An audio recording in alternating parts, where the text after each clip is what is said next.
खुलुमबाय स्टुडिअ दं आं राजिब बसुमतारी आरो बे समाव बिटिआरनि गाहाय मावफुं सोद्रोमा प्रमद बर' बिथाङा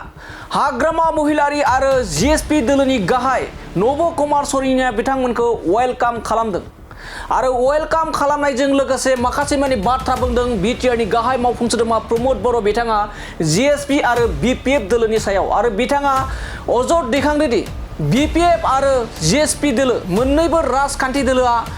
ट्राई एंड टेस्टआव जेनखादों आरो ट्राई एंड टेस्टआव रायजो राजाफोरा बिथांमोननि बागै आबुङै मोनथिखाबाय होननानै अजद दिखांदों बिटिआरनि गाहाय मावफुं सोद्रोमा प्रमद बर' बिथाङा लोगोसे बिजेपिनि एमसिएलए रेवरेवा नार्जारी बिथाङा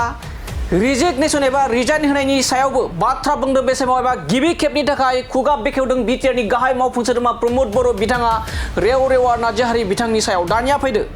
जिएसपि आरो बिपिएफ जों लोगोसे रेवरेवा नार्जारी बिथांनि सायाव माबायदि बाथ्रा बुंदों जों बिथांनिफ्राय आबुङै मिथिना लानि दुईटा टीमके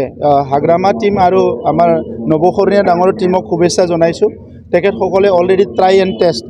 बडोलेंडर पलिटिक्सत they are already try and test तेखेतक राइजे सकलो गम पाई गइছে तो यार पिছত आरो মই नतुनके तो आरो की कब लगা আছে तेखेतर व्यक्तिगत कथा इतिया रेवरेवा नार्जारी डाঙरियाय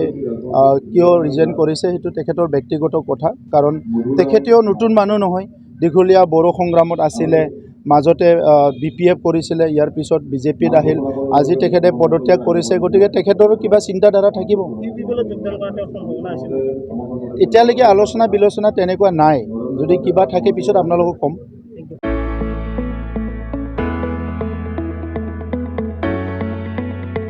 मोनसे गोजोनथाव खौरां बर' सावथुन नायनो मोजां मोनग्रा रायजो राजाफोरनि थाखाय मोनसे गोजोनथाव खौरां खम बेसेननि गेजेरजोंनो नोंथाङा नायनो हागोन बर'नि गासै गोजाम गोदान सावथुनफोरखौ बर' सावथुन नायनो थाखाय ओंखारदों मोनसे आंगो स्ट्रीम एप बे आंगो स्ट्रीम एपखौ नोंथाङा नोंथांनि मबाइलाव डाउनलड खालामनानै खम बेसेनावनो बर'नि गोजाम गोदान गासै सावथुनफोरखौनो नायनो हागोन लोगोसे फैबाय थानाय समावबो बड' वेब सिरिज डकुमेन्ट्रिज बायदिफोरखौबो नोंथाङा बे आंगो स्ट्रीम एपनि गेजेरजोंनो नुनो मोनगोन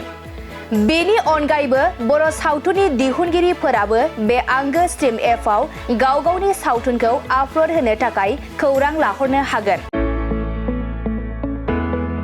आरो जाय बिथांमोननि सावथुनफोरा इउट्युबाव पाब्लिश जायाखै बिथांमोनाबो बे एपआव आपल'ड होनो थाखाय खौरां लाहरनो हागोन बिनिखायनो बर' सावथुननि दिहुनगिरि बिथांमोनहा गाव गावनि सावथुनखौ बे आंगो स्ट्रीम एपआव आपल'ड होनो गोसो दंब्ला नैबे 7086320938 जानबुं नम्बराव खौरां लाहरनो हागोन